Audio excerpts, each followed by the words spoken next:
Good evening, ladies and gentlemen. Once again, on behalf of Accu-Stats Video Productions, it's our pleasure to welcome you back here to the 2016 Accu-Stats Make-It-Happen One-Pocket Invitational.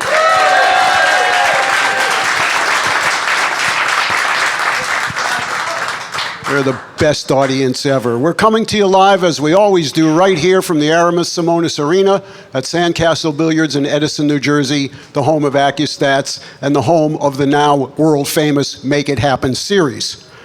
This is the 8th edition of the Make-It-Happen series. It began in 2012. We've come around all the way to play one pocket for the 3rd time. And once again, you've selected 4 of our past great one-pocket champions to come back. We've added Jeremy Jones and Tony Chohan this year. We're really thrilled to have them as part of our family now, and we're looking forward to many more years of having them right here at center court. All the matches in the One Pocket Make It Happen series are a race to 3 games. The winner of each match receives $1,000.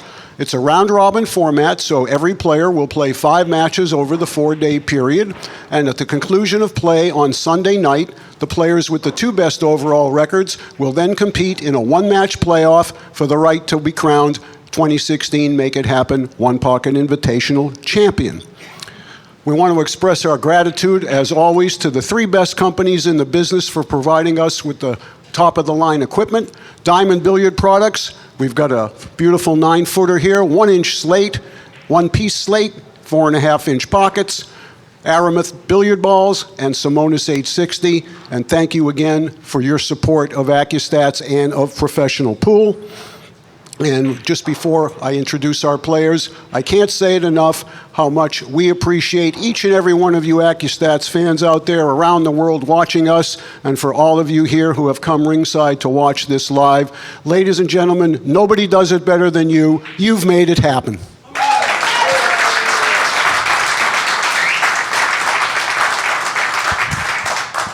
All right, thanks very much. This is the last match of the day, and it's now my honor to introduce our 2 competitors.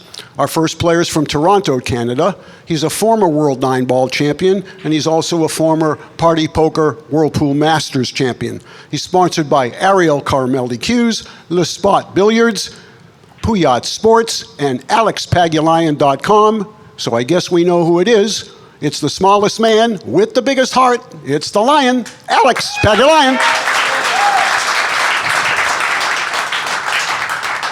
Thank you, thank you. His opponent's from Toledo, Ohio, making his 2nd appearance here in the Make It Happen One Pocket. He came very close last year to wearing the crown, and it's an honor to have him here and to watch him play.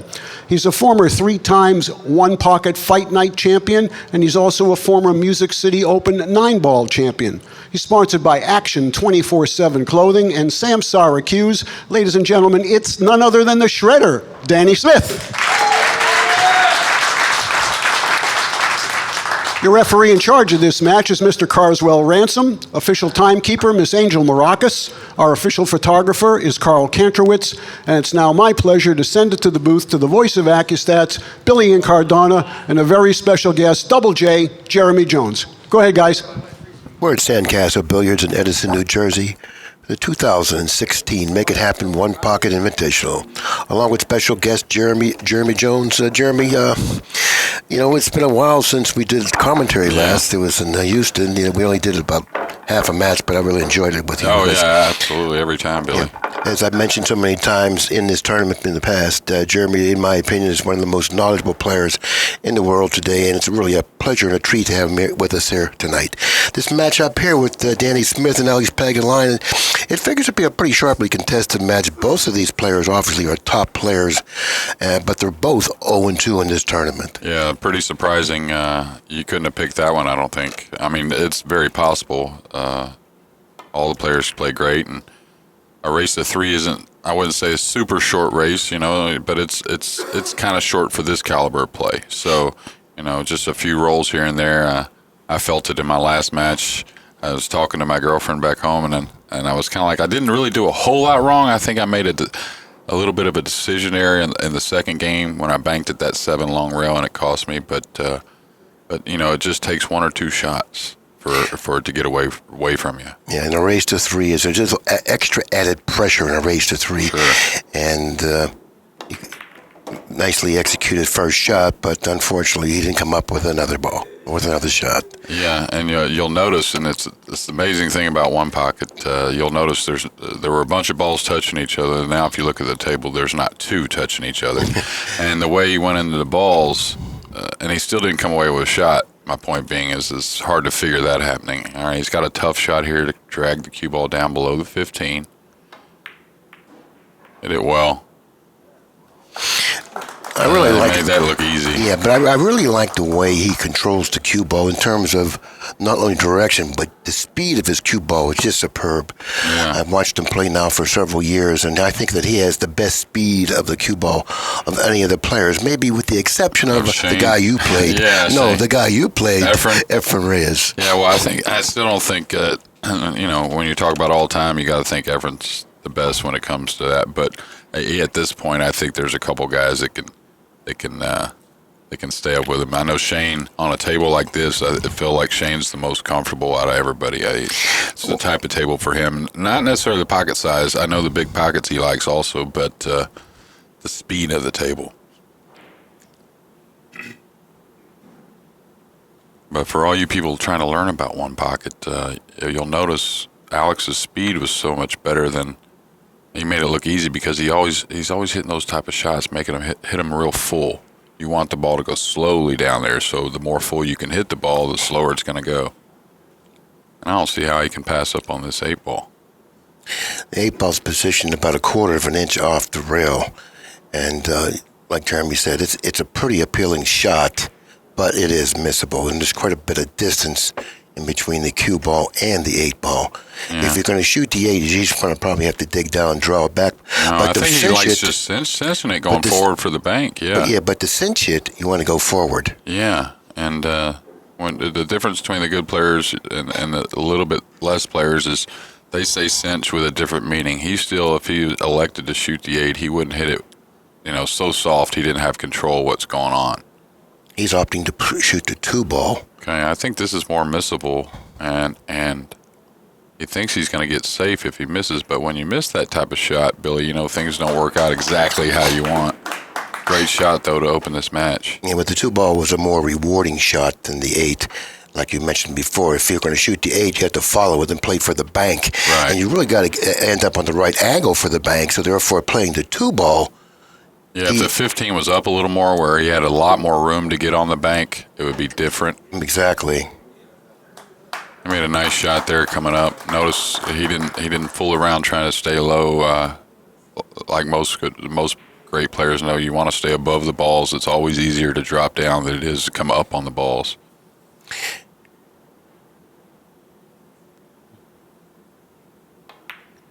Exactly. And what Jeremy said, you'll want to stay above the balls because it's a lot easier to run balls when you're above the balls. Sure. But his excellent speed of the cue ball allowed him to position the cue ball very nicely for that shot on the 2-ball. Okay, I'm a little surprised he'll go forward here. I think I would dig on the cue ball and come back for the 14. Just come right in between. He may be doing that. At first, I thought he was going forward. Okay, he hit it great. And that's the kind of shot you were talking about as far as the speed. Yeah. He really trusts, even though he's hitting the ball light, that he's still going to get the proper draw on the ball, not to just come straight across. And he's on the correct side of the 14 ball. Yeah. And with the 6 there wasn't too bad of a side, but with today's equipment, that's the stroke that people need to master. I have trouble with it sometime whenever I haven't been playing that as much. Seems like I want to overhit the ball, and I don't think you have to with a lot of equipment we play on these days. It's very quick, very fast equipment. Very fast. Good pool balls that travel, that roll out, Okay, he's found himself laying a little awkwardly on the 4 here, so he's going to have to do something special to come up with another shot here, Jeremy. Yeah. He could just pinch the cue ball back, though, for the 13, because I think he's playing for... he is playing for 2, so he doesn't really have to do much. He can just pinch it back 2 or 3 inches and cut the 13 with no problem. He's dead straight on the 4 is the problem here. Yeah. If he had any angle, he could either draw into the 3. I don't think he has to play for the bank here, Billy, needing 2. I really don't. Well, from our vantage points, there are times when it's very difficult for us to see the actual angle that the player has at the table. And sometimes, like getting shape on that 13 right there, a lot of, believe it or not, sometimes you don't even notice it. Like you don't even notice, all I got to do is draw back a few inches to have a little cut shot on this 13. But he had an angle falling downward, it looks like, so. I don't know if you've noticed, though, these cross-corner banks, a few of them have come off the rail a little funny this week, I thought. Like drop down to the bottom rail like that. Oh, that's a game ball right there, the 15.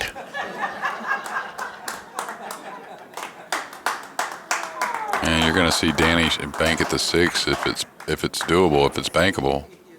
If not, you might see him rip the 11 cross corner, excuse me. Yeah, well, that shot there is pretty close to a kiss there. Yeah. And, I'm just wondering if he can maybe slow the cue ball down with the 3, maybe. But I think of the two balls, the 6 or the 11, I believe the 11 has a better chance of going into the pocket. Right. That is lower. So they're because the 13 is sticking out pretty well. Mm-hmm. Now, the 1's not really, it's just too much of a cut to really think that's a better bank than the other ones. But, he's banking at the 6. And if he thinks there's a possibility, I really like it better just because the reward factor. A little more guaranteed to get a shot if you make it. I don't think he has a full pocket. No, he's got to bend it, I think. Yeah. Wow, he hit it really well. Just barely hit the 13. But well, he was pretty stuck there. I mean, yeah. If that ball had a chance of going, that's the one he needed to shoot. And then Alex PAGULAYAN's easy combination to start this match and win on Danny's break. Yeah, it's awfully big when you can win on your opponent's break, particularly in the first game. Take that nice early 1-0 lead and then get back at the table to break the balls in the next game. And I'll tell you what, Danny's come to where he's learned how to play a lot of the game. I mean, I'm not saying he knows it all. None of us do, but the style he likes, especially against good players, he wants to put them on the end rail. He wants to open the game up. And you'll notice after being stuck on that 15, he went to the end rail as quick as he could. And I think the one disadvantage he has is this type of table going to the end rail. Yeah. Big pockets and fast. Yeah, very hard to determine. Yeah, his style of play, like Jeremy says, he likes to go to the end rail and challenges his opponent. Right. But when you're playing on a table, he does it great. Oh, absolutely, he does that really well. But on tables that have forgiving pockets, that strategy doesn't work well with top players. And I think it's just as much the speed of the table because you really have to be able to lay the cue ball down like this. Here we go on the same type of shot. Bank the 1 back into the balls, draw them up in the corner, and double them up. Now on a slower, tighter table, you feel a lot more confident on that shot, and that's the type of shot Danny likes. He may play the 12 off the 1 and cut and draw the cue ball back on the pink. I'm not sure if that's available. He's playing a 6 on the 2 or just a 6 straight on. Wow, great shot. Well, whatever he did it well. And I'm sure that's what he intended too. Yeah, he cleared PAGULAYAN's side and actually put a couple balls on his side, positioned the cue ball very nicely in back of the stack. Yeah, and a lot of times that 6, you see, it's not able to long rail a 6. Some of those type of shots pop their head out, and it did with the 12 here. But overall, Danny's got to be happy with the results.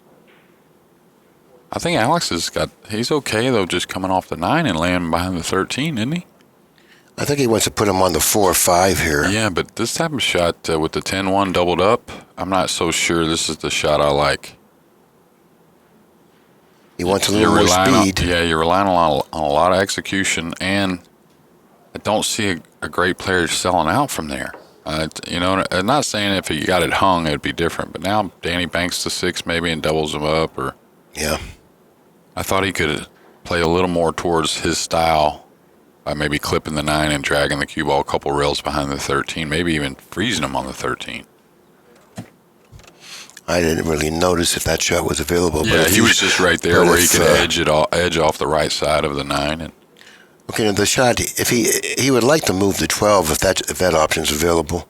If not, it's like Jeremy said, bank the 6 and double them up behind the 10-1. Yeah, looking at the monitor, it looks like the angle's perfect to try and make it as well. I mean, it looks like the 6 is makeable if you look at the monitor, Billy. It looks like the angle's nice. Just cut it slightly, bring him up to the top right-hand corner. I'm not messing with these balls. No, I'm they're not sure. tied up. Believe them, Is he tied just up. upset about the 6 because he's elevated? I don't see how he can really do anything. Maybe. I think you got to come off the 6 here. I think he's making a mistake here. Yeah, if he's trying to come backwards, opening up a couple of balls, and slightly elevated as well, I just don't see how the 6 is not the shot. You know, he thinks that he can two-rail the 10, draw the cue ball back. Where to, though? Back at the 9 and see what he does here. He's got a big stroke. He's got to come 4 feet, though. 2 feet there and 3 feet back, 5 feet. Yeah. But now, you give up your position on everything. I don't understand the thought process there. Yeah, he definitely has given up his position. Like, simple one pocket. A lot of times, I talked about it yesterday with Jimmy that I've had problems lately, like overthinking a little too much and actually figuring out a way to make it better for my opponent instead of worse. I think the same thing's happened to Danny here. I kind of like staying down table with the cue ball in this shot. If I'm going to try to pick a shot where I can end up with the cue ball by my opponent's pocket somewhere. You talking about Alex's shot? Yeah, Alex's shot. For sure. Yeah, Alex had a couple. He had 3 or 4 different things he could have done there with the same type of premise in the shot. I think I would have played it off the 13 some way. I don't think he had the angle on the 13 to create some action with the stack and then drop. No. Play the ball he played off the 13. That way the 13 comes this way, and I open up where he's got nothing on his side. Okay, I didn't see that. Later in the game, you want nothing on his side, right? Yeah, I didn't see that. Where you go up in the table. Like if he gets planted right here now, Billy, he could have seriously the worst of it. Like if he gets the cue ball planted right there, wow. Without now that 13's on his side, this isn't a problem if Alex would have played that ball off the rail, off the back of the 13 and back towards his hole maybe. But still tough. What do you see here? You just got to leave him on the back of the ball, right? I think that you really got to just play an ugly shot. Yeah. What I mean is, like Jeremy says, just freeze him to the 5 ball in some way and hope the next time you get back to the table, you can maybe kick on the other side of the table behind the 13 or something similar to that. But right now, there really isn't anything available for him to do other than to play something. Is it any good just to kick to the bottom rail, Billy? Like, if you look at the monitor, I'll show you. Just kick and put him up in there. Yeah, well, you could do that, but then you run the risk of selling out the 3. Yeah. And I just feel like getting him jacked up over those balls would be nice. I don't think. He could move the 5-12 some type of way, but he couldn't hit it hard. I think that's what he's trying to do. I like that. Trying to put him on the. He's trying to go. Yeah. Oh no, he went not far enough. He sold out the 3. Yeah, he's got to get right by the 3. That was the problem with that shot. You run the risk of selling out the 3. Even though it's a tough shot, it's a shot, and it's a type of a shot that Smith hits really well. Yeah, but he could have done a lot better with that shot, Billy. If he looks at it, I think engages it a little better. I think he didn't even get him over the balls. Like his speed was off, everything. But look at this, Jeremy. I think that shot is weaker than freezing him on the 5. Even if he would have gotten them pretty good spot on the 14, we'll say he could have banked the 12 probably and cleared the 5 and the 12. Well, maybe that, and you're probably always going to have that shot that we talked about that Alex actually tried. Like even if he keeps wedging you behind the 5, like if you just tap the 12 and keep him behind the 5, he's going to do. He overspun this. Yes, he did. But it went in. Nope. Yes, it did. Still a great shot though. Yeah. Playing the cue ball safe. Yeah.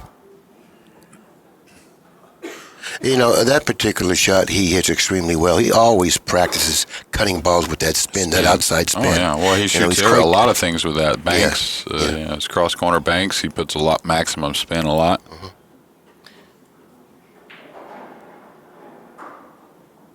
Do you take a chance to go into the balls here?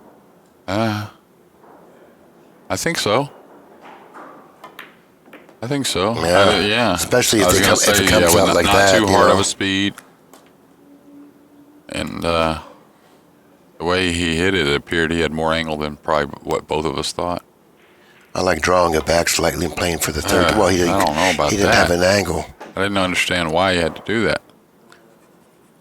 I like drawing. If he could have drew a ball back slightly, then cut the 13 and went across table and went all those balls. I think the 7 and the 4 both go. Yeah. So even with the 13 there, but I'm surprised he came back instead of just bringing the cue ball back a few inches for the 2. But now both the 10 and the 14 appear to be laying to where they both go. yeah. I was going to say, though, I'd probably try to get on the 4, though. Knock the 4-7 off first, and then if I want to come around on those. Just considering the ball count, too, he's got 5. Yeah, he's playing for 3. He's laying a little awkward on the 4. I suspect he's going to shoot the 7. If he's straight in on the 7, that'll be okay. He can draw it straight back. But if he has to cut the 7 slightly to his right, it'll run into the 4. So he's opting to go 14 and go straight up for either the 10, 4, or 7. A little inside English. Yeah, he's fine. Playing for 2 balls. He's gotten to where he can't see the 7, though, so. And I don't know if he's too thin to draw for the 10. Appears as he's not. Yeah, he's got a good stroke. And yeah, great stroke. He hits the cue ball so well, though. Yeah, nice. This is game ball. This is rack number 2. And he's looking to tie the score at 1 game apiece. Yeah, and returning the favor of winning on Alex's break, and now going to break the balls. And obviously, what appears to be a crucial match for both these fellas, with both of them having an 0-2 record. Right. Even though the winner of every match is awarded $1,000. Oh, absolutely. You still can win the tournament with an 0-2 record. If you win your next 3 consecutive matches, and if things work out well for you, because if you get a little help. Yeah, I'm looking bad in that situation though, because one of the tiebreakers is games 1 and the losing matches. Well, what order are these tiebreakers in? In other words, I'm not sure. To get in with a 3-2 record, you're probably going to have a tiebreaker. Yeah, absolutely. You're going to have a tiebreaker. But I think the first tiebreaker may be, if there's only 2 players tied, it may be head-to-head. Yeah, maybe. It may be head-to-head. That's the most. Okay? That's usually the first tiebreaker in most things. But it doesn't matter. Either way, just play pool. But yeah. Now, nice break there. I think he breaks better than anybody in the world. I played him, and I played Danny quite a bit anyway, but played him and Justin a few months ago in St. Louis. I played him for like 7 days straight. Yeah, I heard about that. 10 hours a day. Yeah. And I couldn't wait till Justin broke the ball. Of course, they were playing partners, but they had to rotate the break when it was their turn. Every time Danny broke, it was just, if I won the game, it took me an hour. And there's another a real strong player, that Jesper Bergman. Oh, man.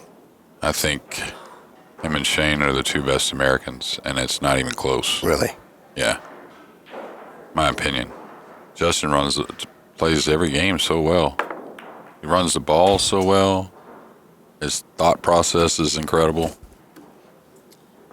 Well, there was an unforced error there by PAGULAYAN, and that's not not often. often. On his stroke a little bit. So. Not often that you see him do that, because he hits the cue ball so well, and for him to let up in the stroke, like Jeremy said, he's going to lose that. He's going to lose that draw on the cue ball that he anticipated.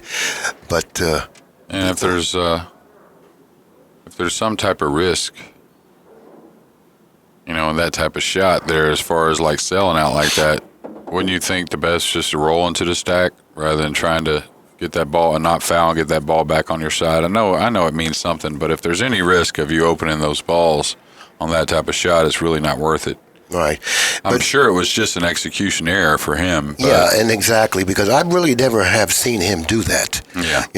And to see him do that is really, uncommon for him. Yeah, and I think I did it in the last match against Shane. I really didn't do a whole lot wrong, but one thing I did do wrong, he had a ball hanging, and I let up on my stroke, and I scratched right there. But this table will make you do that a little bit because you think it's so fast. I got a question for you.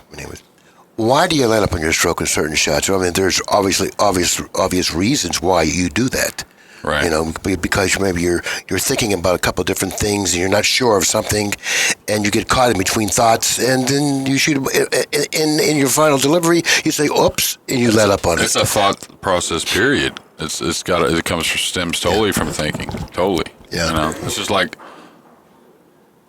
I've played a lot of sports, and I can't remember really ever decelerating like I have in pool sometimes. Like when I threw the ball or when I swung the bat or whenever I did whatever, I never remember decelerating ever. Like I never remember that jello arm feeling, you know. So, Yeah. But pool is so mental, you know, and it's not a reaction game. So reaction games, there's not much mental process except for when you practice. So the lesson to be taught there would be to understand what type of a stroke you need on a certain shots, concentrate, and deliver. Yeah. Well, that's why you practice, so you don't have to think about it when it comes to doing it. You think about how you want to hit it, and then you let the execution just take over. Okay, Danny Smith has 4 balls. He's playing for 4. And the 15 goes, nothing wrong with coming up into the 8. That's why I was wondering about, he's got 6. Oh, he has 6 balls. My mistake. He's playing for 2. That makes a big difference the way he shot that ball. Right. He's taking a look at the bank on the 10. That doesn't look very good, at least from my angle. He could, if he's cutting the 7 to his right, he could probably draw 2 cushions and try to get on the 1. I think he's falling downward just a little, but he may be able to pinch it or pound it out for the 12. That's what I'm thinking. Either one, pound it or kind of pinch draw it. He's trying to draw into it. Looks like he's going for the 1. I think he's going to get there. He could lose the game now. Yeah, it looks like the 3-9er lined up reasonably well for the pocket. So he's going to have to, I think, kick softly to the 10. This is a situation now. He's going to have to, exactly right, soft kick the 10. He could do something a little goofy if he wanted, kind of like shoot the 12 on the 2 rails on the back of the 10 somehow, kind of wiggle draw on the 9. Yeah, that's in that shot maybe. That's an option. He's looking at the 1. Well, that one's dead meat. I wouldn't even think the 1 would be on the table. You bring that ball in play and everything with that shot. So, but he did the same thing against me this morning. He had a long 1-ball shot, and he jacked up and drew the ball back and kind of trapped himself, but he couldn't really get position. I didn't think there was nothing really to get position the way he shot it. He's top English on this shot is no good. Or he's looking at the bank. Yeah, he's looking at the bank. How can you look at the bank with the 9 there? Well, he may go into the 9 off the bottom rail. Like that, into the 9. And he said, you really have to have about 98% confidence you're either going to pocket that bank or at least hang it because of the position of the 1. You only need 1 ball. If you hang it, you're going to most likely win the game 99% of the time. But to shoot that shot, this is, it's hard to pull the trigger on that one. Yeah. This is going to be interesting to watch here. Because you're going to leave this guy at the table if you don't happen to make the bank. I'll tell you what, if he can get an angle on the 9 where he could draw into the 1 and maybe put it in play and have the 8-3 there waiting, that's a possibility. I'll tell you, this fella right here, I think he really figures out how to move balls when he runs them. Him and Reyes both. He could make this combination and possibly go into the 1. Off the bottom rail. He knows he's going to have to move that 1 at some point. Well, don't you think that comes from rotation, playing with more balls on the table, period? I've seen Reyes do stuff playing rotation that I didn't think was possible, and playing position off of caroms and kisses is unbelievable the way he gets around balls, how he moves balls into position. Right, and that's got to be the one big reason why he's got the best touch in the world. Right. We can accuse him of being superhuman, but we know he ain't superhuman. But, I think it really stems from that type of game rotation. Right. And he's also a world-class bulk line player. Best in the world, isn't he? Yeah, that's what they say. He's got such a fine touch. He can hit the ball softer and accurate better than anybody. Yeah. He's got such a great touch. And he moves balls into position. And he uses that skill here playing 1-pocket a lot. And we're giving Efren all the compliments, but we got to get back to the match here with Danny Smith taking Game 3 and a 2-1 lead, and would be a crucial final match on day 2 here at the Make-It-Happen One-Pocket Invitational. Yeah, and it all stemmed from Alex's inability to stroke through that 1 shot. He let up on his stroke and let Danny at the table, and That's all he needed to do. Danny took care of business after that. Yeah, and one more thing about rotation, though. I wish we played it here. As far as tournaments, I think it would be a great tournament game. Points are involved, which creates statistics, which is one thing that pool is always lacking. The stats, we're more stats. So anytime you involve numbers, stats are going to come a lot easier. Okay, he's going to hang this 10 ball on the break and get Danny in a really awkward position to start this fourth game. Whew. This is a real tough kick. Maybe he can come off the 13 off the 12, the 12 ball, possibly. I don't think he can. This is Buddy Hall draw off the 15. Here's a shot here that he can bank this 15, maybe 2 cushions, and draw the ball over and the pocket the 10. Buddy Hall's he's the best at that shot, Buddy Hall. And Buddy controls that cue ball so well. Yeah, but those hard hits, even with finesse, like a draw finesse, like Buddy could shoot that and probably not have to bank the 15 2 rails. He could probably keep the 15 on his side up table and do it. He's trying to move some balls here. Oh, that was a good shot. Yeah, excellent shot. If you only give up a ball there, you've done your job. Yeah, and really didn't, you're going to probably see the 4 back on the 11-1 just because it's sitting kind of nice here, I think. Oh. Was he going to shoot the 1 and draw back on the 15? Wow. Well, if you draw, you're not going to make the 11. He must really think it's dead, I guess. Yeah, it's going to hit the high side like Billy was alluding to when he was talking about not making it. With a high ball, you have a chance of that going in. But when you draw the ball, you force it through the ball, and the ball's laying against. And that's why I kind of liked banking the 4 back on those balls, because that ball was still going to move from that position. Maybe the 4 moves towards the hole as well. I agree. And you can go right up table with the cue ball. Like the cue ball was like here, he could bank it and just, all these balls weren't here a second ago. You can just bank it over and off the ball and draw the cue ball straight up table. But it's kind of over with now. But what do you like here for? This would be a nice place to take a foul. I know that. And put him right on the 14. No?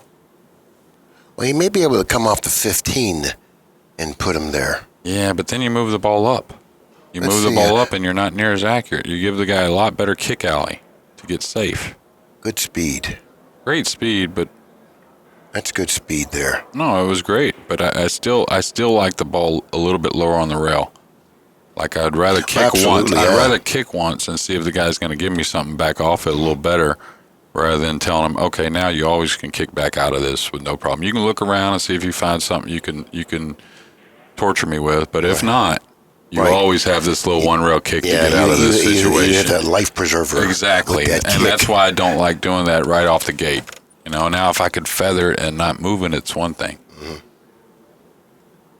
Especially early in the rack. Now you leave the guy more options, too. But he here's can the thing bank with the that 3 kick. And go up and double you up. Yeah, here's the thing with that kick, though. By kicking, he's going to take that intentional. Then you can always take the intentional back and then put him back in the stack. Yeah, but you're on the good side of the rack. And not only that, the kick, you're not going to leave him that right there because with the kick, you're going to be so accurate, you're going to plant him on the 14. It's not like you're coming off the ball. That's true. You know what I'm saying? That's so true. I don't care if he takes the foul back. Then I'm on long rail the 2 ball. He's got to be worried about taking a foul back if he does that. What I'm doing is directing him a little what he can't do more than what he can do. This is a pretty powerful shot coming up. He's going to shoot the 12 into the 6. Yeah. Put him on that 5 or possibly in the stack here. He might make the 3 with the 6 right here. Yeah, he's got some good stuff working for him right here. Yeah. And really, I would have to say an execution error by Alex if Alex was to leave him that shot. Because he never touched a 12-6. It was a mental error as well, but he must have known. He had to have known he couldn't let him see the 12-6. Well, he's going to try to draw off the 2. But he can't make that doing that, can he? Well, just getting him back at the 3 may be good enough right now. Or you better get him on the back of it, because if you let him see that 12 ball, it could be trouble for you. Well, now that the 14 came down table as far as it did, if he happens to shoot the 12, then the 14 will stop the progress of the cue ball. It'll keep it down this end of the table. So he better do a good job if he happens to want to bank that 12 into the 15 or the 3. Yeah, he's got options, though, for sure. I mean, I think you can see the lower part of the 12. Can you see the low part of the 12? It's close. If Are you saying freeze him on the 15? No, I would bank it up and put him on the 9, like on that side rail, banking it back towards the balls, but not real hard, I don't think.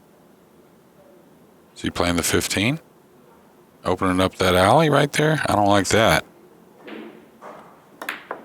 I don't. Why would you ever open that alley up? I mean, he was going to have a bank on the 3 all day. He had such a strong position here. There was a lot of shots on the menu there for him, and for him to choose a shot like that, that's a very aggressive shot. And like Jeremy said, you're going to lose your position if it doesn't work out for you. Yeah. And that's what happened there, because he's left him a pretty easy bank on the 3 here. Yeah, and one I wouldn't doubt if Alex just went ahead and said, "Heck with it, let me get on the 2 and run on out." Yeah, he left That's what I would do too, I think. Oh, absolutely. The bank was a good 90% make shot. I mean, you're going to make that bank at least 9 out of 10 times. Especially when you shoot it like that. Yeah. With a good speed, knowing you know exactly how it's going to come off that rail. Yeah. When you hit it with that speed, you know exactly how it's going to come off that rail. Right. No guessing there. I'll tell you what, he got a little funny here. He got just not enough angle where he can go the rail and back out for the 7-5 combination. He could draw up for the 9, I guess. I think he may pound it over. Or just go 1 rail into the 15, maybe? I went 2 rails into it. He got nothing. Yeah, had he hit the 15, he would have had a back cut on the 12. Which would have been okay. Yeah, it would have been okay. I'm surprised he didn't try and force it 1 rail and go into that gap in between the 12-5 into the 15 area. If he could do that much with the cue ball going 2 rails, I don't know. He's got a nice bank on the 4, nevertheless. If he doesn't have much to work with those 7 balls near the spot. I like putting him on this 8 in some way. If you can find a shot to leave the cue ball on that 8, that way, He's playing the 6 clean, I think, off the 5 and sticking him on the 14. Just gonna play this real light because you don't want to. Yeah, that's how you want to hit it there. 5 ball's going to get to a rail? No, it didn't. No, it did not. It didn't get to a rail. But I'll tell you what, that's not that bad because he positioned the cue ball really nicely there, and now he's created some problems for Smith here. He's got the 6 balls in front of the pocket, and not very many options. He may be able to come off that 8 and get back at that 6. Not much room, margin for error with that shot. Where's the 7 going though? So I don't know. The 7's hitting that 2 pretty thick. It won't go that far. No, I think he's going to hit the 8 ball thinly. But how great does Danny feel only giving up 2 balls after that kind of crazy shot on the 15 a second ago when he gave up the bank on the 3? If Alex just falls on any better angle on the 2, he's going to be able to produce more shots. Tough shot here though. Got to hit it well. Wow, he hit that nice. And that's a 1-pocket shot. That's a nice shot. That's a shot you got to develop in your repertoire. He sure hit that nice. Yeah. Now, PAGULAYAN, even though his pocket looks like the better pocket, but it really isn't. I think both close. pockets are threats. Yeah. I think he's going to be forced to go off whatever, if he can see the right part of that 5 and try and go up there and double him up. I mean, you're going to leave him the 8. And you hope to not leave him the 8. And the problem with, I'm not sure if he can get safe with the 8, but otherwise, what else are you going to do? Yeah, well, what else? He would like to get behind the 13. Yeah, that way he doesn't give him the 8 at all. He would like to get behind the 13. Well, he made sure the 8 was at least going to be thin.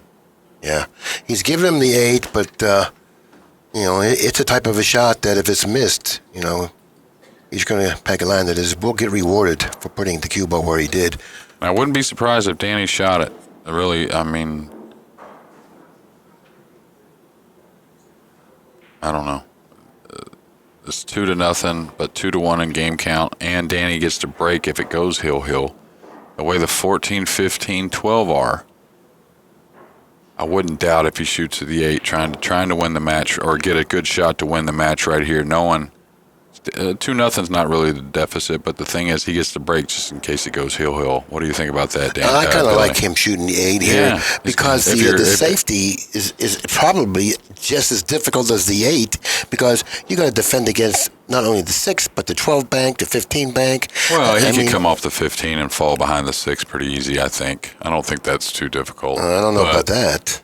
Well, these guys are pretty good at those kind of hits, just natural hit. And it's a really effective shot as well. But if I'm in his corner, I said, well, just bear down and make this 8. And real unlucky not to get a straight in off that. Yeah. But he's going to go for this as well. Just draws ball up the rail into the 9. Right. That's what he's going to do. He's going to bank the 6, but he's going to draw the ball into the 9. Yeah. So therefore, he has to make sure that he understands the type of stroke that's needed for this shot. Don't let up on the stroke like Pagulayan was guilty of a little while ago. Yeah. But this is like a medium draw. He's not going to blast it, but he's not going to baby it. Nice. That's a nice stroke. Yeah. He got that part of the job done. I don't know if he can pocket the 9. I don't think he can. I don't think he can. Well, it's to the point that maybe he can hard spin it, but how risky is it? I mean, that's pretty risky right there. What he can do is he can shoot the 5 into the 6 and stick him on the 9.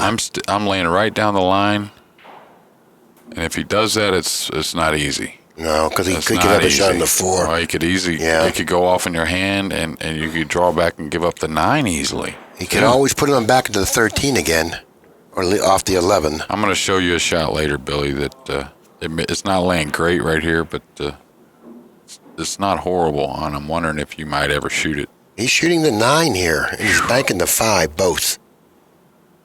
Yeah, but this isn't, you can tell on your monitor, it's not easy. And he's going to get doubled up right here, it looks like, on the 7-5. Yeah, he doesn't have a shot. Yeah, pretty unfortunate there. No shot. Like the 7-5, it isn't even the kind of combination you want to take a little of the worst of it and go after. It's just pretty bad there, but he got out of a situation, that's for sure. That's a pretty good reward in itself, but he actually deserved a little bit better reward than he got, but I'm sure he'll settle for that. And this doesn't look too good to me doing anything with the 4-6. I think he needs to shoot the 14 and follow through, trying to knock the 14 into the 5, open it up a little something on the side, and just fall on the end rail right here. Is that what you like, Billy?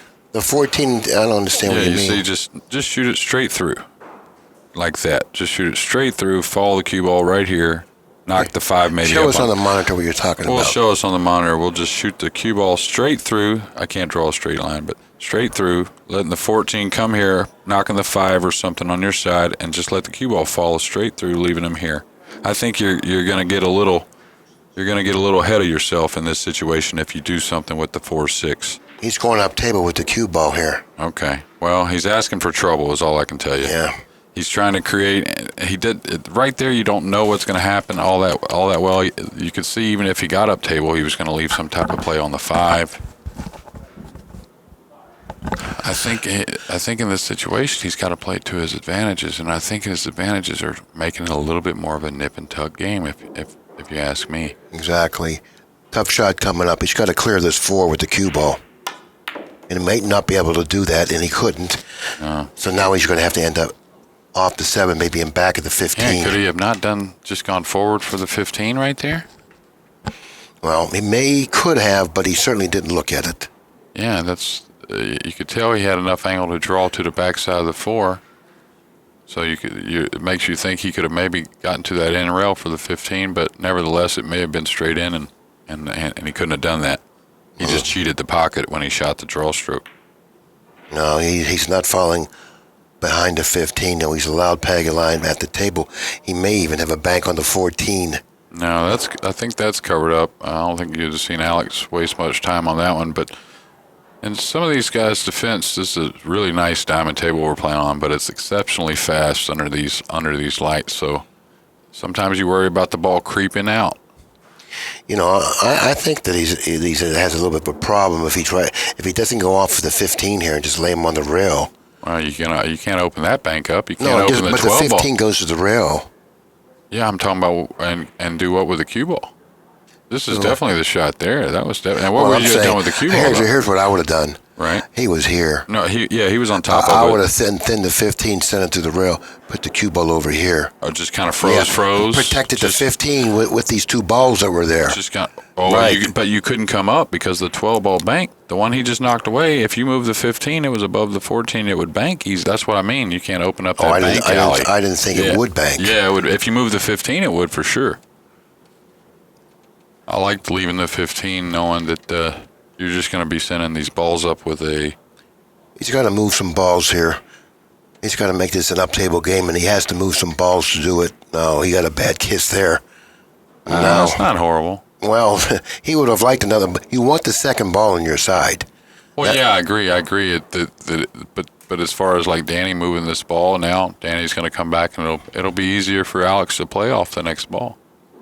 Now, Danny would like to go up by the 11 with the cue ball. I don't know if he can get there. I don't know if that's worth it.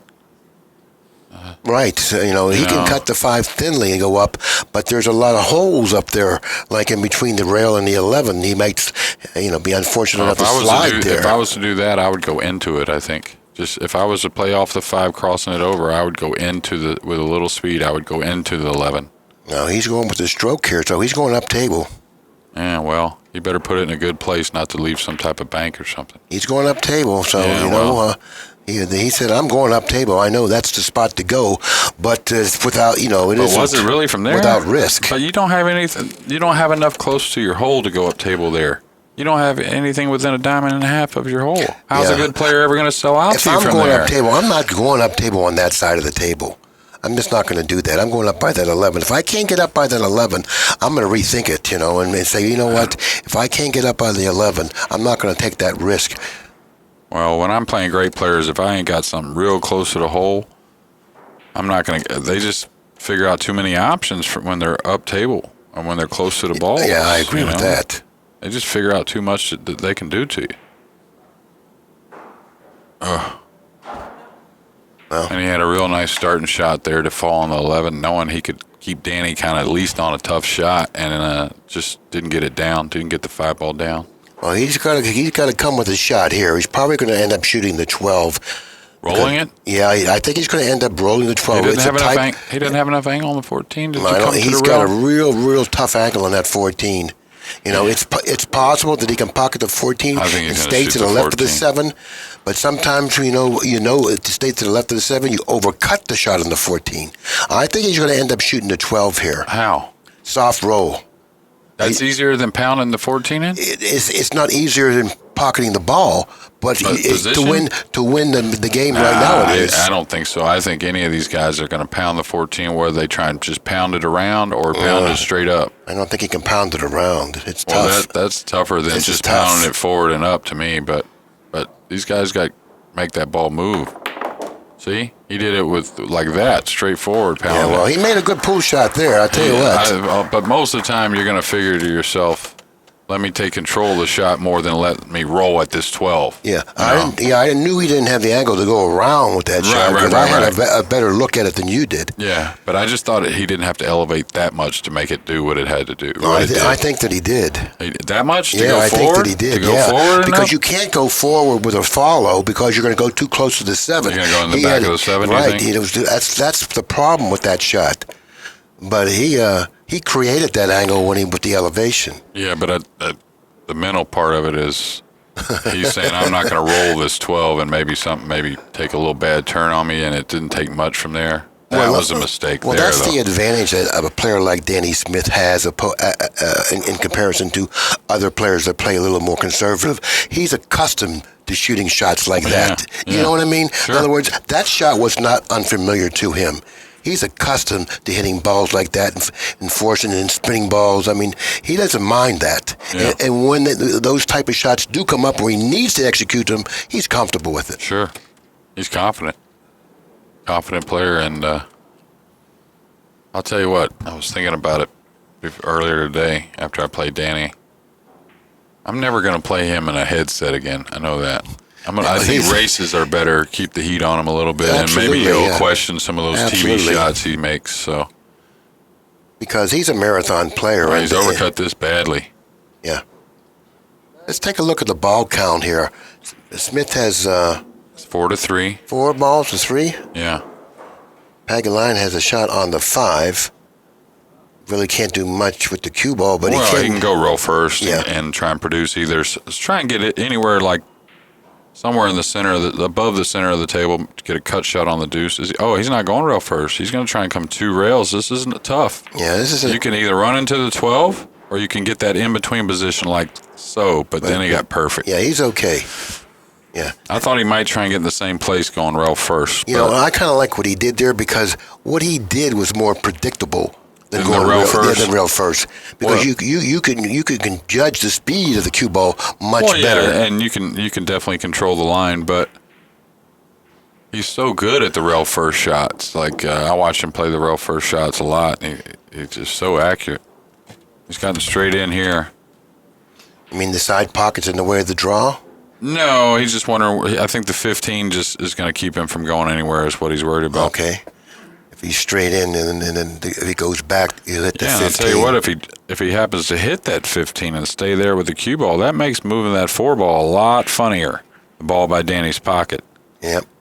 So he's got to really make a decision here. Can I get shapes? Oh my. What a shot!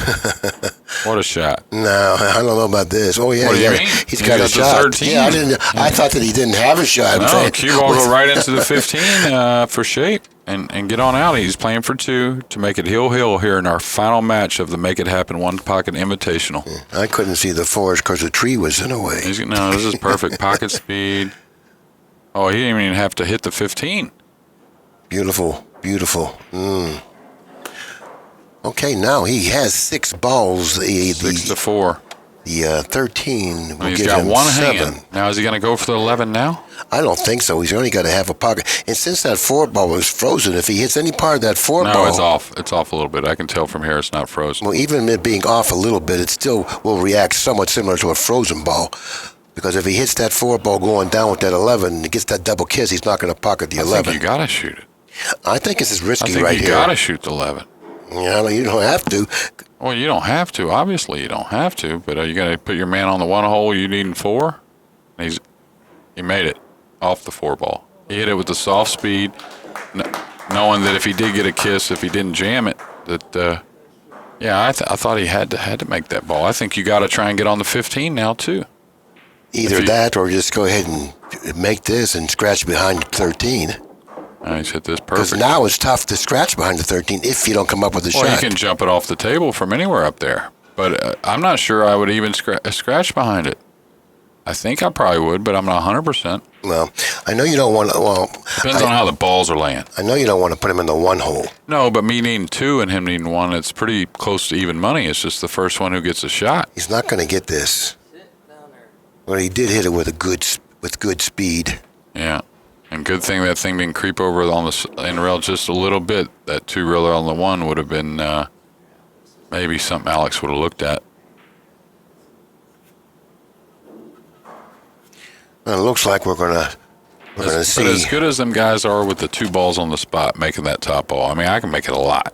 Right. Like, I don't mind sometimes making it, instead of making it a 3-2 game, just make it to where they need 1, I need 2. If the balls are in a certain position. Yeah, but you have to know your players to make that decision. In other words, there are certain players that won't play that shot. No, and if the ball's in the way, maybe, of the 2 railer, the ball on the 2 rails off the spot. And for you people out there that don't understand what we're talking about if Danny would have opted to scratch behind the 13, then we would have had to put 2 balls on the foot spot.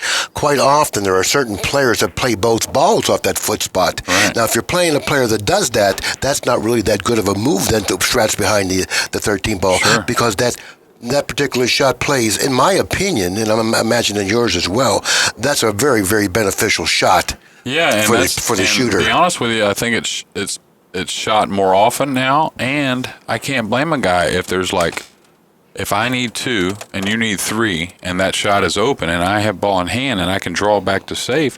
Why would I just duck there? I want to take a chance of winning the game. I'll go further than that. If I need 1 and you need 2, I'm shooting that shot. That's what I'm saying. But now I'm not shooting it when I need 2 and you need 6. Okay, something like that. Oh yeah, well, but when it's down in a position where I can still lose the game from Absolutely. any shot, I want to take the first. Player. Exactly, I want to take the first chance at winning. Because even if you only need 1 to your opponent's 2 and you're playing a top player, you're not that much of a favorite. No, it's almost even money. I tell people that all the time, Billy, because whoever gets the first shot, if you need two, you're going to try and play some type of position, whether it be a bank or straight in or whatever. But back at the match here, we're 2-1. Danny Smith leading. So Alex needs one. Yeah, hopefully everyone out there that heard this conversation learned a little bit something from it. Because we're talking about, Jeremy Jones is like I told you, one of the most knowledgeable, intelligent players out there today, and he's in total agreement with that. And I have had a debate with many players about that is very issue. Yeah, well, and that's the beautiful thing about One Pocket is you can, even simply for a small situation like that, you can play it different against different opponents. Like Billy said, whether it be an opponent that you might think might miss-hit that type of shot, or an opponent that doesn't really like shooting that shot. Right. You can game plan in One Pocket almost like a football game. Like if you're game planning, I tell people against Tom Brady and the AFC Championship, well, let's just not let Tom beat us. If they can run the ball and stop us, or One Pocket's kind of that way. You want to be able to play all facets of the game, but just as it happened today to me, I made a couple of mental errors when I did have a chance against Shane, and I kind of played right into his hands a little bit. So I was game planning on how I don't want him to beat me. Well, I would have got fired today in the NFL.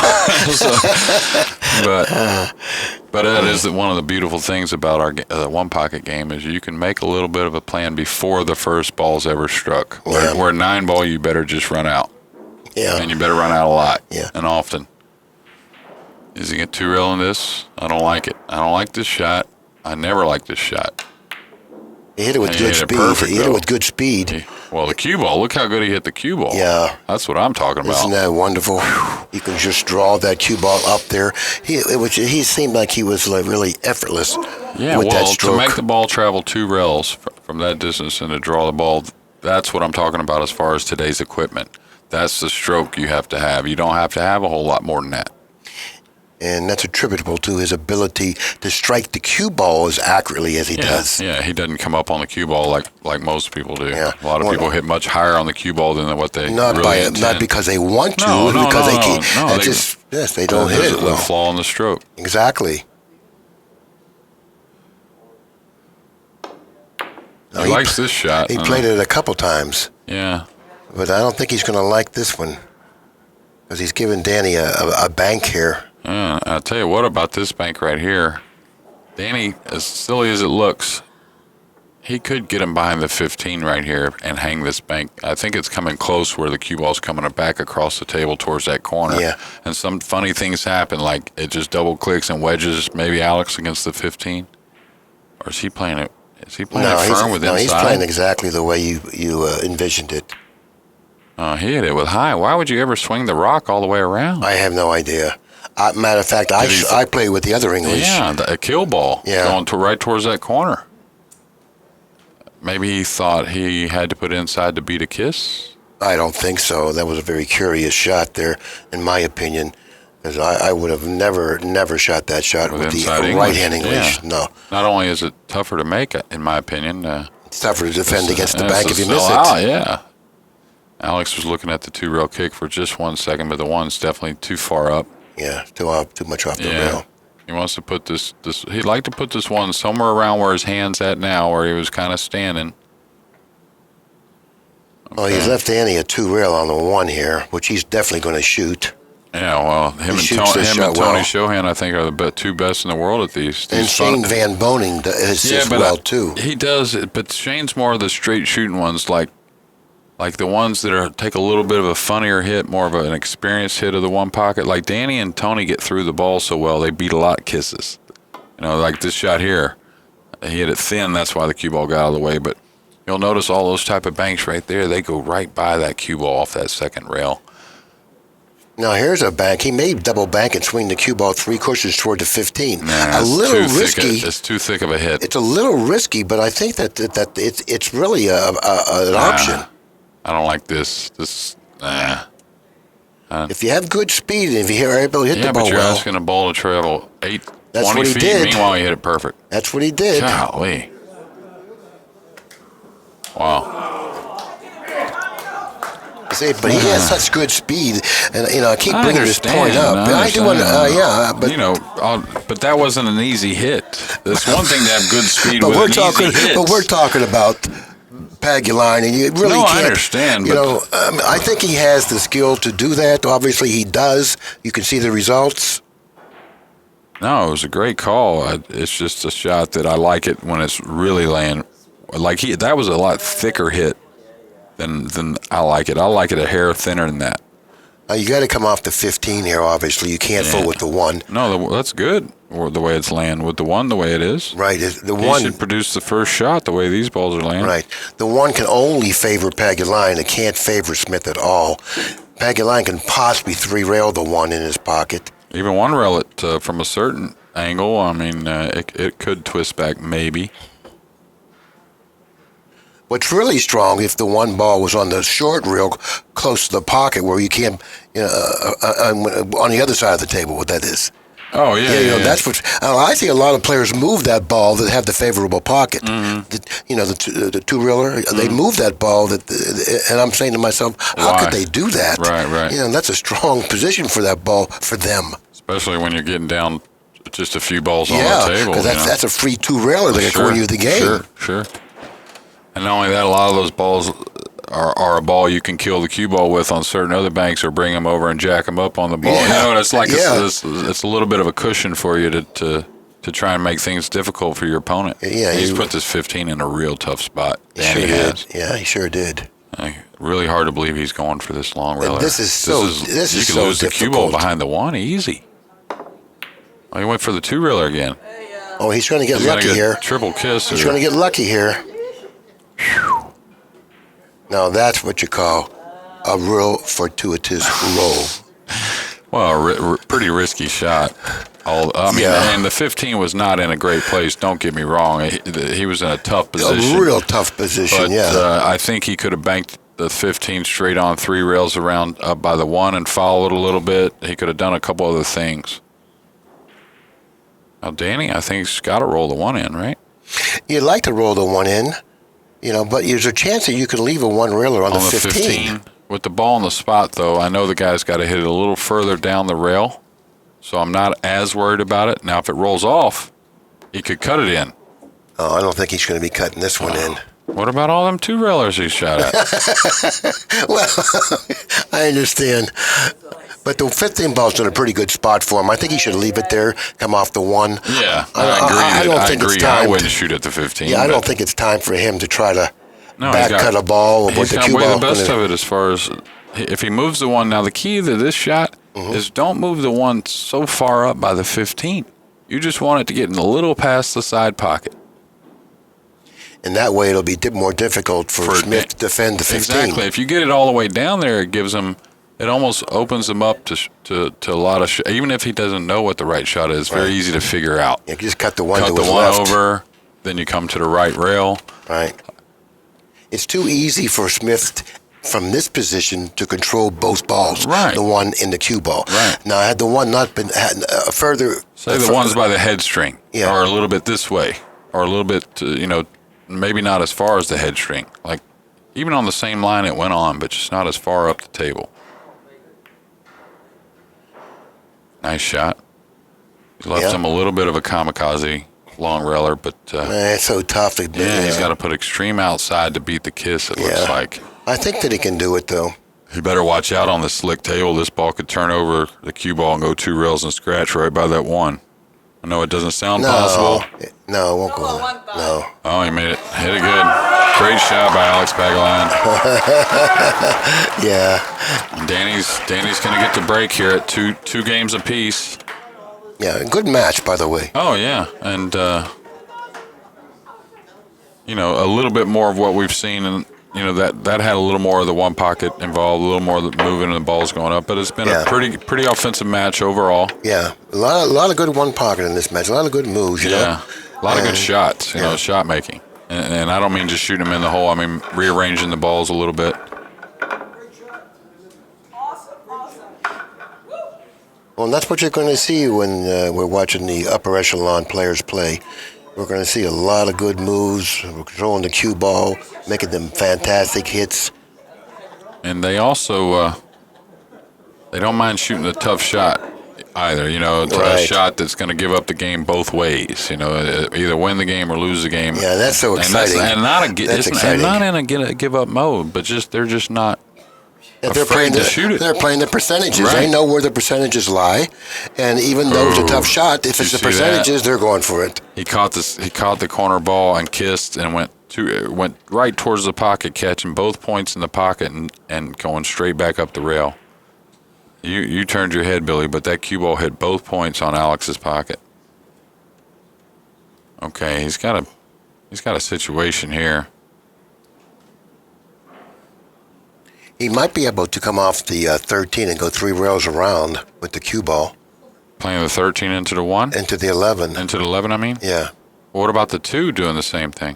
Well, if whatever ball he chooses to go 3 rails and end up in back of the 7. Table's playing a little long though, so you got. If I play the 2, I knock the 2 into the 14, getting the 14 out of my way on that path. No, he's looking to go 3 rails, I do believe. Yeah, that's what he's looking to do. Well, I think he's looking to bank the 2, send the cue ball 3 cushions around the table. I love that shot. Hopefully, yeah. If you have a good feel and you got the correct angle off the ball you're shooting into, that shot plays so well and it's so effective. Yeah. He's looking to come off the 2, bank the 2, send the cue ball 3 cushions around and drop in here. Yeah, and sometimes he would like to have a hair more angle on the 2 just to create it, but sometimes you have to pound off the ball to create the angle you want for the 3-railer, meaning you have to hit it a little thicker and make the cue ball get a little more top revolutions to kind of wrap that corner up there. But the 2 ball may be laying too low. Maybe it's going to go too long. That's what I mean about low. You got to pound it a little bit and create an angle. So it was too low. Yeah. He didn't like it because the 2 ball was too low, going 3 cushions around. Quite often, you come off that 3rd cushion too long. Right, and that's why I'm worried about the 14. And you might scratch as well. You could scratch as well. He let him see both sides of the 2 ball here, I think, and which is going to be a problem. If Danny doesn't elect to do something else, he can certainly edge the 2 ball and go back into the pack. He would like to bank the 2 on his side and put him back in the stack with the cue ball. On this slick table, I'm afraid that ball might hook a little bit, see? And not get as high on the stack. That's exactly what he tried, and it's exactly what happened, what you said. On that table, that's a little experience of anytime you get that dry, slick table, anytime it's near the rail, it hooks a little more coming off that rail before it takes the angle it wants to travel on. So... You get that slide. A really big mistake there. I think I would have edged the ball. Yeah, it was a big mistake. It didn't appear that it was that big. Oh, boy. Oh, he didn't get the cue ball far enough over. Now Danny's got a shot in the 7. But prior to him shooting that shot, what you said, it was really big. It was a big mistake that he made there. He could have given up position. He might not have got back to the table. Alex could have trickled one in right there. That's what he was trying to do. So Smith's very fortunate to get back to the table, let alone back to the table with a shot. Yeah. And that's what he has. And he's got a little peculiar position. He'd like to come up and get an angle on the 1 to come across for the balls, just because otherwise I don't think going into the 6 is really the proper play. I think coming back up and getting... You don't want to really cut the 11, though. Does the 13 go?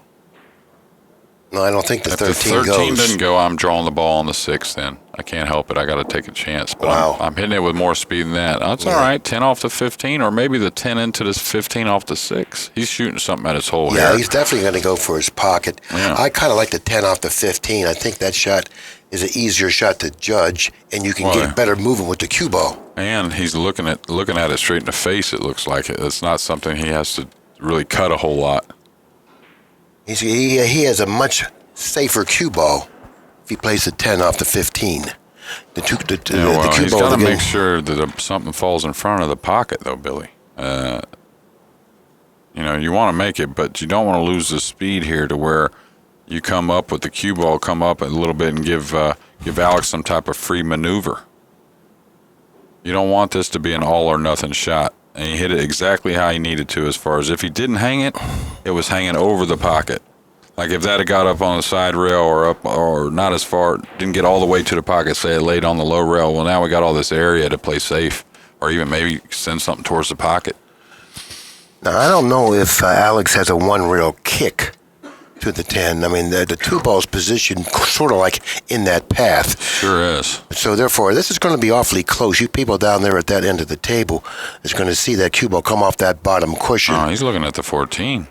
He's not looking at it, which I don't see how he could shoot the 14. What can you get shape on? I don't know about this shot. Oh, he's kicking it. Okay. See, he had a little bit of outside English and kicked further to the right.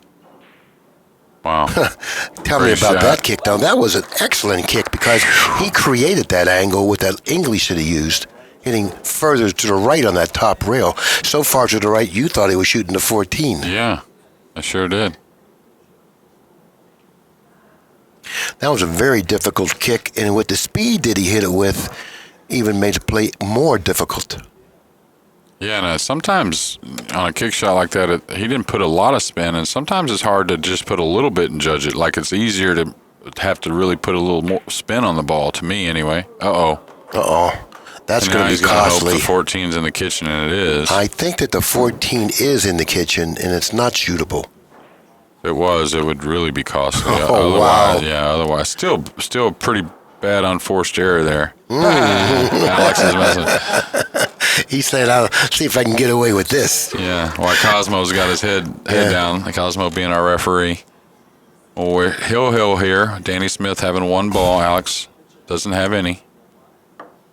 Now, what do you like here, Billy? I think I like shooting. Since the guy doesn't have anything up table that long rail banks after my shot, I think I got to play the one back into the ball somehow, right? I don't always like that shot whenever a guy's got a ball, say where the cue ball is, like where he's putting the ball now, because if you don't get something in front of the hole, he's got a long rail bank that he can beat you the game with. But I got you. But I do like the shot when the guy doesn't have anything up table. I don't understand this shot. He's trying to get behind the 2. Yeah, but what's he going to move? I don't really see much moving. You know, you need something on your side, Billy.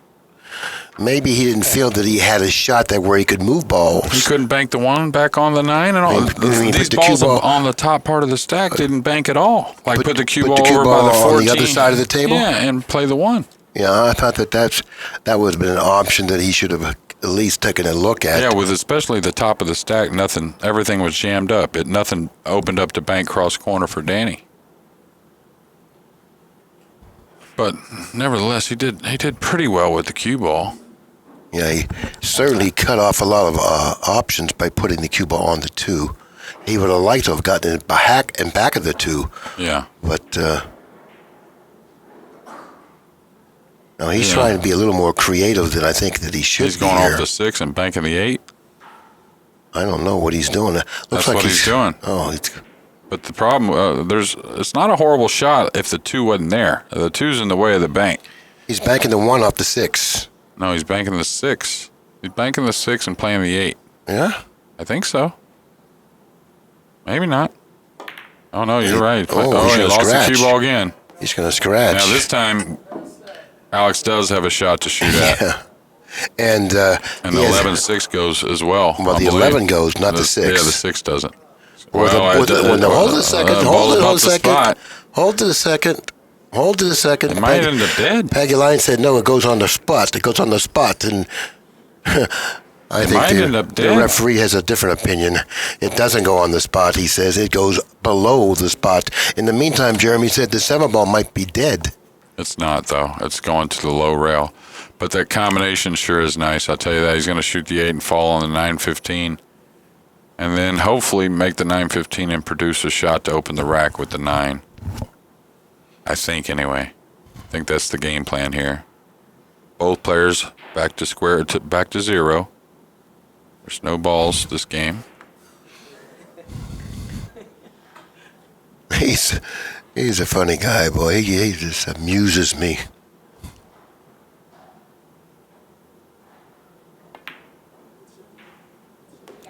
His speed a little short. Now this shot doesn't become free.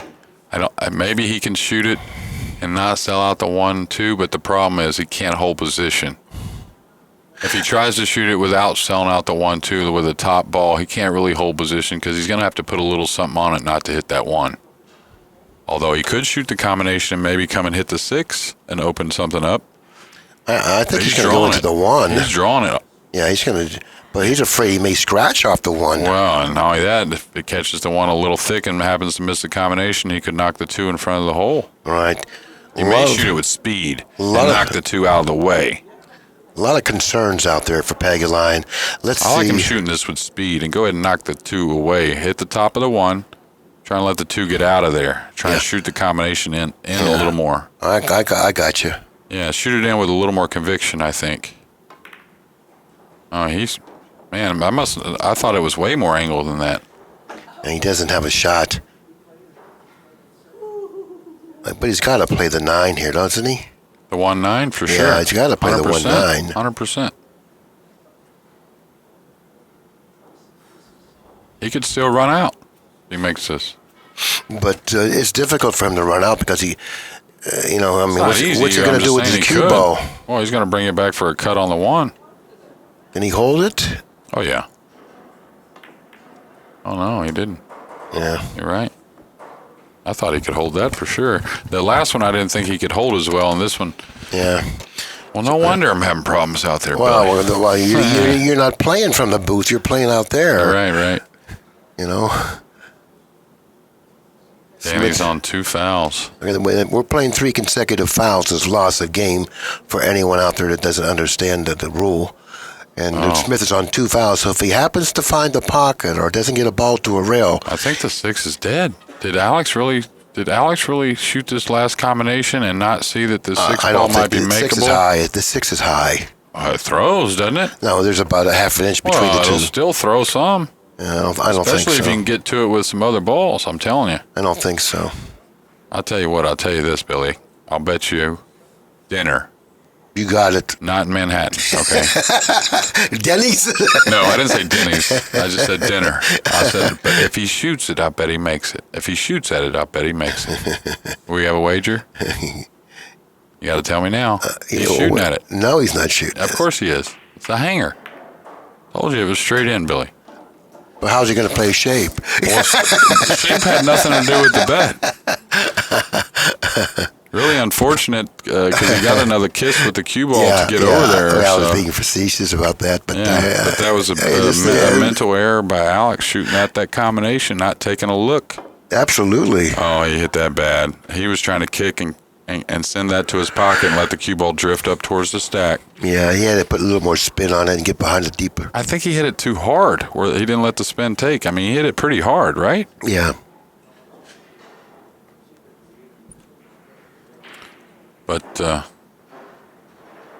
But he's off 2 fouls, and he's got 1 to his side, and I would say overall, the ball position is a little bit Alex's favor, but not much, just close. The only reason why I say that is just Danny's got a couple on his side, but just the overall look of the table, I'd have to say Alex has a little bit the best of it the way they lay. Like he can do more damage with a few shots. I think, but you got to factor in the position he's in because he's in a pretty tough position here, Pagulayan. And what do you mean? Just this one position? Words, I don't think Pagulayan has the best of it from here. You don't think he could soft spin this 2 out of there with no problem? I don't know about that. Oh yeah. Yeah, I don't see how you thought Alex had the worst of this. Wow. And you notice where he put the 11. Now, he wasn't trying to necessarily put it by the side, but he's trying to leave it over there where it'll cover up any long rail bank on that 12, just in case the cue ball came over another inch or so. A lot of people don't think about those type of things with those little shots right there. And you really can't play off the 11 here because the 9 will go if the cue ball ends up on that side rail. Yeah. And we're talking about... there's not much angle on that 11. If, if you say you were to hit it more natural towards the hole and you didn't get it right, you might leave some type of cut on the 14 where Alex may be able to swing down here for safe and position. I think he's got a 2 rail the 2 ball into the 10 and follow it. If he could do that. That's okay. He's got to try to do something to get away from this position because he's not in a good position here. This situation demands a lot of respect, and one error here, he could lose the game and the match. He's looking at 2 rail on the 1 and 1 rail on the 9, and I like it. If it might be doable, Billy. I thought he's looking at the 7 off the 10. No, I think the 7 off the 10, I don't think he can get to. I think he's looking at the 1. I think he can see the Really? 1 in between the 310. Wow, I don't. Where he can hit it pretty thick 2-rail on it, catch the 9. Only problem is he's going to have to hope he kind of hits the top side of the 9. That way the cue ball goes up a little bit. Otherwise, he'll leave a shot on the 7. You see what I'm talking about? Yeah, but I don't see him getting to the 1. I think he can get to the 1, 2-rail the 1, play the top of the 9 around, and let the cue ball drift over in this area. Wow, he played it the other way. Look at this shot here. Look at that cue ball. Let me erase that. Yeah, I didn't think he could get to the 1, but he played a real good shot. And he handled the cue ball so nice. It was. He's really, in a tough spot here. Yeah. Hill, I think I'm kicking out of this just at first glance anyway. Wow, what a shot. Yep.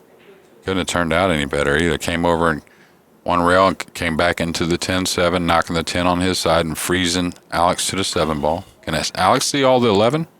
He might be able to. I don't know. If he moves, I can tell because I'm just right. Yeah, he can see all the 11, so he's okay. He's okay. If I'm going to come off the 11, I'm not going to draw it all the way down. And why not? I'm not, because I don't want to draw it all the way down. You're just going to try and leave behind the 13? Then you're going to leave the guy the 3. You can't do that. You got to come down. Yeah, I'll bet you another down. soda that he comes down with the cue ball. You want to bet? Well, that's why I'm not coming down. Well, yeah, but that's he doesn't do that. That's not something he does. Well, I do. That's why I'm not coming down. Okay. I do. Yeah, but I mean,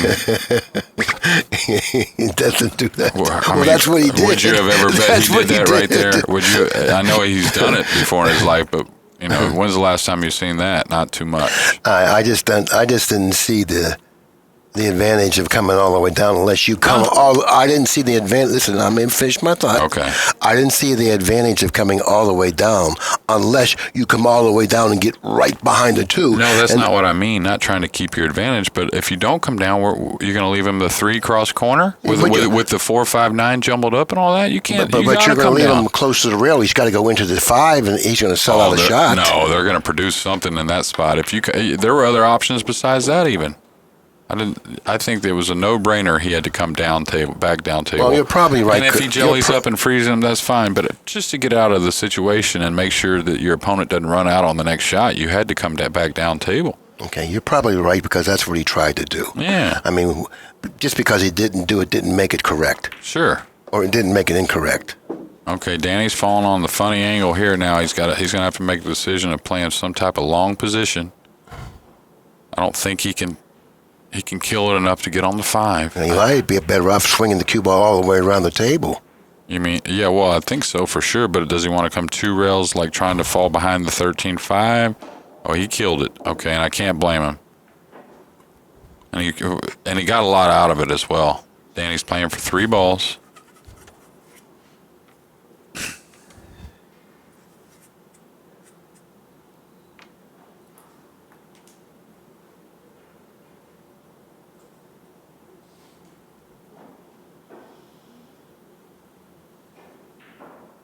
Big match for both these fellas, Obviously, at 2 and 3, you're not going to get into the final. So to keep your hopes alive of becoming the champion of this Make-It-Happen event. It's not over yet, though, because now he's got this combination. And he still needs 2. Yeah. It's an angle where the cue ball's going up and the 4 is going to fall downward a little bit. Mm-hmm. And take a look at how the balls are laying because, a little mistake here, PAGULAYAN may steal this game and the match. And I think Smith knows it, but you know what? It's good if he doesn't. It's good if he doesn't know it. He's going to play behind the 1 here, right? He's going to kill it with top inside and play in between the 1 and the side pocket on the right side rail. I think that lays the most natural. I don't think you have to hit it with too much inside to do that. You don't have to elevate. You just put a good stroke on it. Let's take a look at the cue ball. He may just try and come back where he's at now, but I think behind the 1 is the shot. That's what he's done. And hit it perfectly. Yeah, that was the most natural way to play to gain position and safe and make the ball. Yeah, you're right again. What a shot by Danny Smith. And we have a winner. Yeah. Now Danny Smith is 1 and 2. Yeah. PAGULAYAN is 0 and 3. Right. So, PAGULAYAN probably can't win the tournament being 0 and 3. Danny Smith has an outside chance, and not a very good one. Tony Shohan's 1 and 1 as well, and to get at that before we leave y'all tonight, give you a little quick rundown of tomorrow's action. At noon, it'll be Tony Shohan and myself, followed up at 2:30 by Efren Reyes and Danny Smith. And then for the evening session at 7 o'clock, it'll be Tony Shohan and Shane Van Boeing. And then at 9:30, Alex Pagulayan and Efren Reyes for the final match of the third day here. Yeah, that's great. We've had some outstanding matches. How could you not with the players that we have here, including yourself? So, I can't wait till tomorrow. There's a lot of good matches in store for us tomorrow. Anyways, we're going to close it up. It's been a pleasure, Jeremy. Same here, Billy. I want to play, but I can't. Just invite me in here whenever you want. Okay, thanks a lot. So we're going to close it up, and we're going to be seeing you people tomorrow at noon, I would imagine. At noon? Noon. We'll be back at noon tomorrow.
Introducing Lucasi Hybrid, a whole new level of performance and technology. A cue with the revolutionary X-Shocks dampening system, eliminating vibration. G5 grip technology for enhanced traction and stability results in maximum cue control. Total sweet spot construction means unmatched power. And the Zero Flex Point ferrule provides dead-on accuracy, giving you the confidence you need in every shot. Lucasi Hybrid, the only cue that matters.